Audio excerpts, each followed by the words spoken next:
Hablemos de la historia presente del bosque mexicano. Le he nombrado taxonomía social, aunque todo el mundo lo conoce como silvicultura comunitaria, simplemente porque taxonomía es un término más amplio y completo. Cuando las decisiones fundamentales del bosque quedan en manos de sus dueños, lo peculiar es que empiezan a notar que estas personas aman mucho a sus máquinas y muy poco al bosque.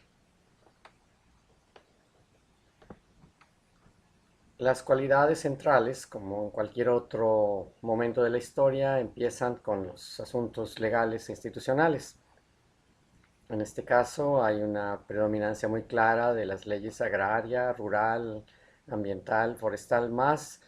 una renovación y ampliación de normas oficiales obligatorias. Además, aparece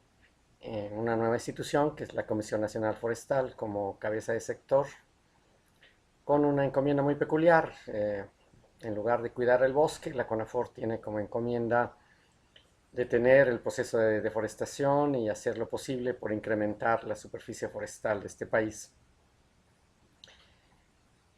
Otra de las cosas institucionales es el programa de áreas naturales protegidas, que establecía una meta inicial de 10% del territorio nacional legalmente designado para usos naturales.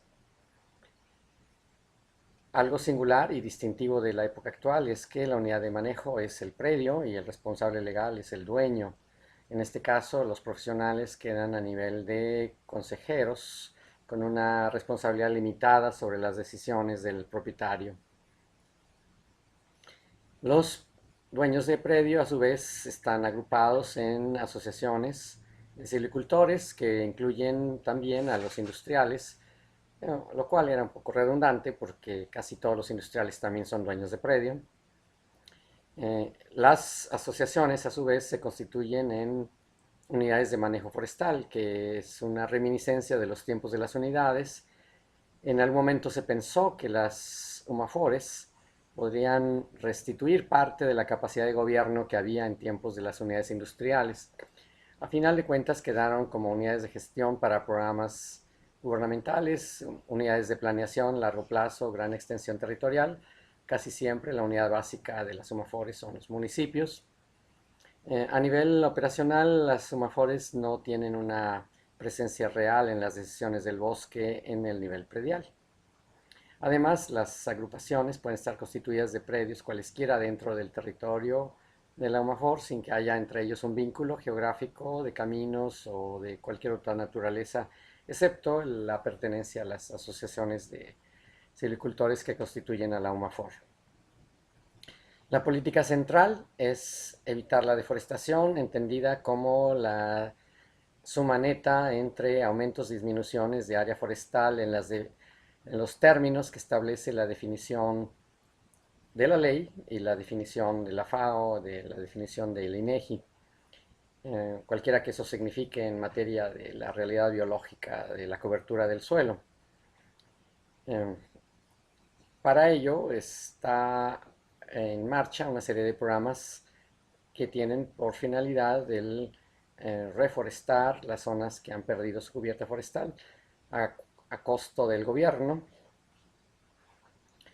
Eh, de, en cuanto a efectos de zonificación, quizás por primera vez existe ya una zonificación que es realmente vigente en todo el país, relativo a usos y destinos, relativo a protección legal y relativo a la utilización de los terrenos en cuanto a sus finalidades productivas o de albergar valores naturales o estar sujetos a procesos de restauración por efectos de daños previos, de siniestros, de plagas, fuego, alguna clase de desmonte, etcétera, etcétera. Lo esencial de este tiempo, si pudiéramos sintetizarlo en aspiraciones de lo que debería de ser el buen manejo, en esta época del año de 1998, que es cuando terminó la unidad industrial de explotación forestal de Atenquique, así como se dieron final a las unidades paraestatales eh, y de hecho el total del país empezó a funcionar bajo el esquema de silvicultura comunitaria. La aspiración de lo que sucedió a partir de 1998 se puede resumir en tres cosas. Que los recursos, ahora más que nunca, son para la gente. Y el objetivo es aliviar la pobreza de las comunidades rurales, de los dueños de los predios,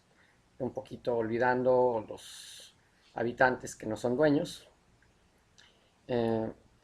de alguna forma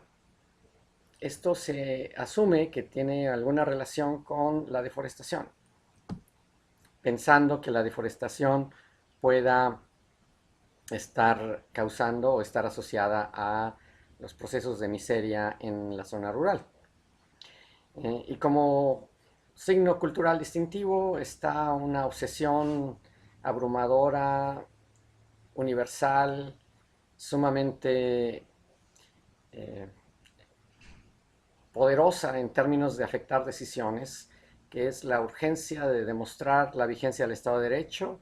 y que los aprovechamientos y toda actividad forestal esté sujeta a cierto marco normativo. Para poder certificar esta presencia de procesos legales, muchos de ellos aspirando a cosas que no se pueden ni ver ni medir, ha orillado a la constitución de una serie de mecanismos de contabilidad sobre aquellas cosas que se pueden medir, principalmente lo que serían asuntos volumétricos, tengan o no tengan relación con el destino final que se ha pensado de aliviar la pobreza o de evitar la deforestación.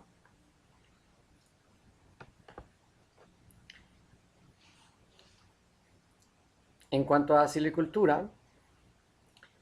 la silvicultura de la época del siglo XXI, la inicial del siglo XXI, está reconocible como una silvicultura sumamente orientada a elementos cuantitativos, a modelaje matemático, a inventarios muy precisos de los volúmenes del bosque, a la creación de ciertos modelos de bosque meta, que son todos ellos de índole biológica. Ninguno de ellos ha sido todavía de tipo económico o financiero o de ninguna otra naturaleza.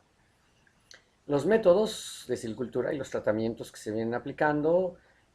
todos ellos provienen de las tecnologías previas, pero como la realidad de esas tecnologías ya no está vigente, los conceptos teóricos de estos métodos quedan en el aire.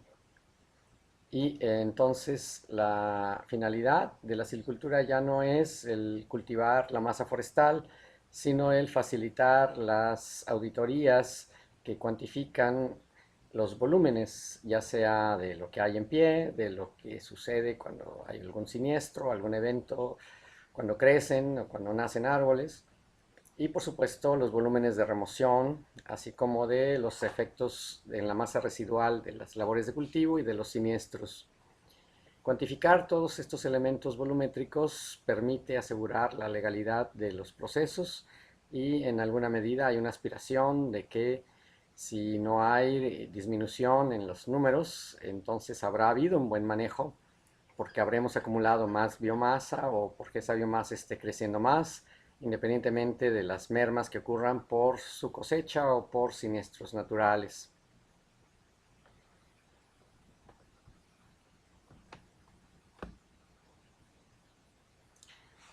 Mucho de la tecnología cuantitativa está tomada de otros países y estamos siguiendo, repitiendo muchos de los modelos, tanto norteamericanos como europeos, en materia de índice de sitio, tablas de volúmenes, modelos de crecimiento, algunas veces modelos demográficos de natalidad-mortalidad, casi nunca modelos sobre protección, siniestros, mortalidad catastrófica, y definitivamente nada que tenga que ver con los elementos económicos financieros u elementos operacionales que son necesarios para la planificación de la logística de la extracción. Lo que sí se tiene es una lista de mapas con una base bastante creíble de exactitud y precisión, que están construidos a base de sensores remotos y su manipulación geomática, dando niveles de alta resolución que hacen posible la aplicación de clasificación de tierras, tanto los estilos de INEGI como la clasificación estricta de la ley forestal de áreas de aprovechamiento, áreas de alta productividad, baja productividad, áreas que están siniestradas o áreas que están en procesos de restauración, áreas de sin potencial maderable, etcétera, etcétera, etcétera. También se tienen mapeados perfectamente las áreas legalmente sujetas a algún régimen, como las áreas protegidas, o donde se encuentran especies protegidas o paisajes delicados que han sido legalmente elegidos para ser excluidos de las actividades forestales. Mucho de esto se obtiene a base de no solamente sensores remotos, sino de diseños de muestreo formales con una cierta capacidad de dar resultados de alta calidad estadística, que sean totalmente auditables y válidos para los fines de certificar la legalidad de las operaciones. Difícilmente se podrían tomar decisiones silvícolas a partir de datos de estos, pero son perfectamente válidos para certificar el manejo legal de los predios forestales.